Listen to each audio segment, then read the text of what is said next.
Baal Epic. After the Israelites were liberated from Egypt, God commanded them to conquer the land of Canaan, as fulfillment of the promise to Abraham. The frightful appearance of the Anakim, as described in the account of the 12 spies of the Bible, filled the Israelites with terror, when they encountered them in the land of Canaan. The 12 spies, as recorded in the book of Numbers, were a group of Israelite chieftains, one from each of the 12 tribes, who were sent by Moses to scout out the land of Canaan in advance of its conquest.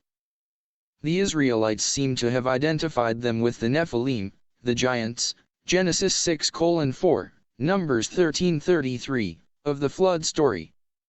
Joshua finally expelled them from the land, except for some who found a refuge in the Philistine cities of Gaza, Gath, and Ashdod, Joshua 11:22, thus the Philistine giants like Goliath who was slain by David, 2 Samuel 21:15-22, were descendants of the Anakim. According to Deuteronomy 9:1-2, Hear, O Israel. You are crossing over the Jordan today to go in to dispossess nations greater and mightier than you, great cities fortified to heaven, a people great and tall, the sons of the Anakim whom you know and of whom you have heard it said, who can stand before the sons of Anak? Similarly, according to Josephus, at that time in Palestine, there were still then left a race of giants, who had bodies so large, and countenances so entirely different from other men, that they were surprising to the sight, and terrible to the hearing. 8 In Deuteronomy chapter 3 we are told, For only Og the king of Bashan was left of the remnant of the Rephaim, behold, his bedstead was a bedstead of iron, is it not in Rabbah of the Ammonites?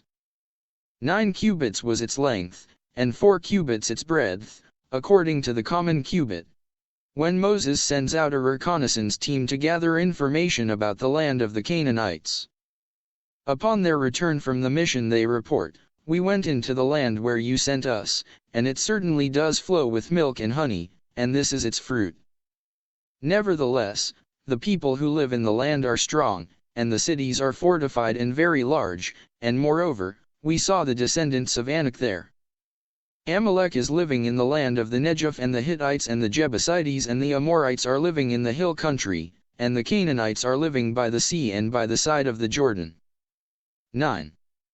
Once they were to conquer the land of the Canaanites, the Israelites were clearly warned to refrain from the pagan cult of the dying god.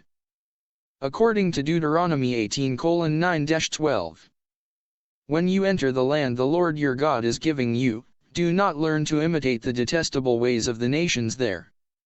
Let no one be found among you who sacrifices their son or daughter in the fire, who practices divination or sorcery, interprets omens, engages in witchcraft, or casts spells, or who is a medium or spiritist or who consults the dead.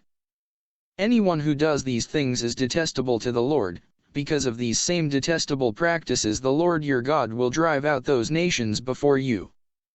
However, it was in Canaan that the Israelites adopted the worship of the dying god Baal and his sister spouse Astarte, which would underlie the beliefs of the Kabbalah. Baal was one of a trinity of gods worshipped among the Canaanites, composed of the father El, his daughter Astarte, and Baal, their son. They were both symbolized by the bull because at the resurrection of the god from the underworld, celebrated at the spring equinox, the sun and Venus rose in the constellation of Taurus. The mythology of Baal is best illustrated in the longest of the known Canaanite myths, the Baal Epic, discovered by archaeologists at the ancient site of Ugarit, now Ras Shamra on the Mediterranean coast of northern Syria. The Baal Epic provides the basic account of the dying god as a usurper god, mirroring much of the account of the Enuma Elish, who gains mastery by defeating the dragon of the sea. Baal came to represent the sky god, the god of thunder, who fertilizes the goddess, Mother Earth, to bring forth life. Thus, Baal was often symbolized as an erect phallus in the form of a pillar. This became the symbol of the single androgynous god, with both Baal and Astarte generally being represented by a pillar, known as an Asherah in the Bible, a Hebrew word, also a common noun, meaning a sacred tree or pole used in the goddess cult. 10 A priest and priestess would undergo a mock death and resurrection, and in a rite called a sacred marriage, the priest and priestess would copulate, symbolizing the union of the god and the goddess.